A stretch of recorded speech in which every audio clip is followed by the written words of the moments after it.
भारत देशाच्या इतिहासातील एक मौल्यवान जलवारसा पुण्यश्लोक राजमाता अहिल्यादेवी होळकर यांनी आपल्या दूरदृष्टीने केवळ राजकारण केले नाही तर समाजाच्या मूलभूत गरजांवर भर देत पाणी, धर्मशाळा, घाट आणि दगडी विहिरी यांसारख्या सार्वजनिक सुविधा मोठ्या प्रमाणावर उभारल्या। विशेषतः वाटसरूंना पिण्याचे स्वच्छ पाणी उपलब्ध व्हावे या उदात्त हेतूने त्यांनी राज्यभर आणि प्रमुख प्रवास मार्गांवर भक्कम दगडी विहिरी बांधून घेतल्या। ऊन, वारा आणि वाळवंटासारख्या परिस्थितीतही या विहिरी टिकाव्यात यासाठी त्या काळातील उत्तम स्थापत्यकलेचा वापर करण्यात आला। या विहिरींची रचना अशी होती की पाणी दीर्घकाळ टिकून राहावे, पाणी स्वच्छ राहावे आणि सर्वसामान्य लोकांना सहजपणे वापरता यावे।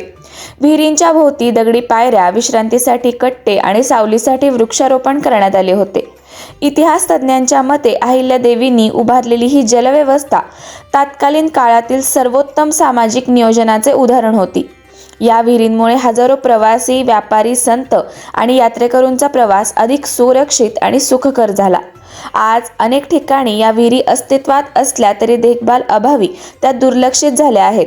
मात्र त्या आजही आपल्याला जलसंवर्धन, सार्वजनिक सेवा आणि पर्यावरण रक्षणाचा महत्त्वाचा संदेश देतात। अहिल्यादेवींनी उभारलेला हा दगडी विहिरींचा वारसा हा केवळ इतिहास नाही तर आजच्या पाणी टंचाईच्या काळात आपल्यासाठी एक मार्गदर्शक विचार आहे। हा वारसा जतन करणे आणि पुढील पिढीपर्यंत पोहोचवणे ही काळाची गरज आहे।